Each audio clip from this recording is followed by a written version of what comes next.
너도 가끔 이런 생각 해본 적 있지? 예전에 1,000원이면 떡볶이 한 접시 먹었는데 요즘은 3,000원 줘야 겨우 먹네. 맞아. 이게 바로 시간이 지날수록 돈의 가치가 떨어진다는 말의 진짜 의미야. 이걸 조금 더 쉽게 설명해 볼게. 첫 번째, 돈은 물건을 사는 힘을 갖고 있어. 돈 자체는 그냥 종이잖아. 근데 우리가 그걸 중요한 이유는 그걸로 물건이나 서비스를 살 수 있기 때문이지. 예를 들어 오늘 너한테 10,000원이 있다고 치자. 지금 이 돈으로는 치킨 한 마리 시킬 수 있을지도 몰라. 근데 이걸 10년 동안 안 쓰고 그냥 갖고만 있으면 10년 뒤엔 치킨 한 마리에 20,000원이 될 수도 있어. 그럼 너는 그 돈으로 치킨 한 마리도 못 시키게 되는 거지. 이렇게 같은 돈으로 시간이 지나면서 살 수 있는 양이 줄어드는 것.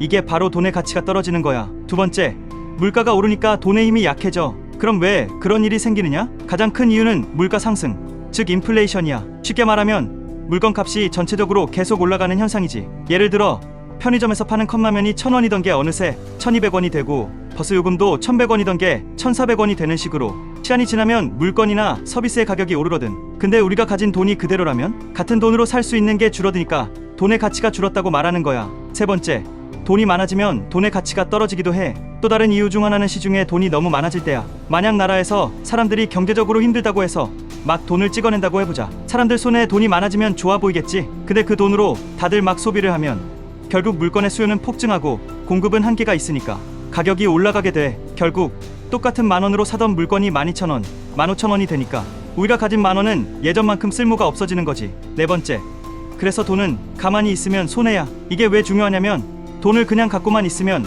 시간이 지날수록 실제 가치는 줄어든다는 것 때문이야. 옛날엔 1억이면 서울에 아파트 한 채 샀는데 지금은 같은 돈으로 오피스텔도 힘들잖아.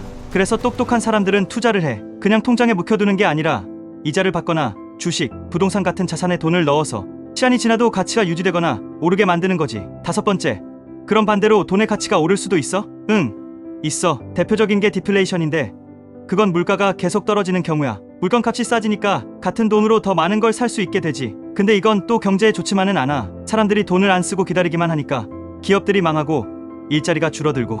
그래서 대부분의 국가는 적당한 인플레이션, 예를 들어 연 2% 내외를 목표로 해. 이 정도면 경제도 돌아가고 돈의 가치도 너무 빨리 안 떨어지니까. 여섯 번째, 현실적인 예시로 정리해보자. 1990년대 편의점 라면 한 개 약 300원, 2025년 기준 같은 라면 1,200원 정도. 그럼 300원으로는 예전에 라면 한 개 샀는데 지금은 4분의 1밖에 못 사는 셈이야. 즉 그때 300원의 구매력이 지금 1,200원과 맞먹는 거지. 이걸 실질 가치가 떨어졌다고 말하는 거야. 일곱 번째, 그래서 어떻게 해야 할까? 돈은 그냥 두면 가치가 떨어진다. 그래서 금융지식이 중요하다. 적절한 소비, 저축, 투자로 돈의 실제 가치를 지켜야 한다. 너무 어렵게 느껴질 필요는 없어. 이해만 하고 있으면 무작정 저축만 하는 게 아니라 왜 사람들은 돈을 굴리려 하는지, 왜 월급은 올라도 물가 때문에 체감이 안 되는지, 이런 게 다 연결돼서 보이게 될 거야. 결론적으로 시간이 지나면 돈의 숫자는 그대로여도 그 돈이 할 수 있는 일은 줄어들어. 그래서 돈의 겉모습이 아니라 실질 구매력을 보는 눈을 길러야 하는 거지. 그게 우리가 돈과 시간에 대해 잘 이해하고 살아야 하는 이유야.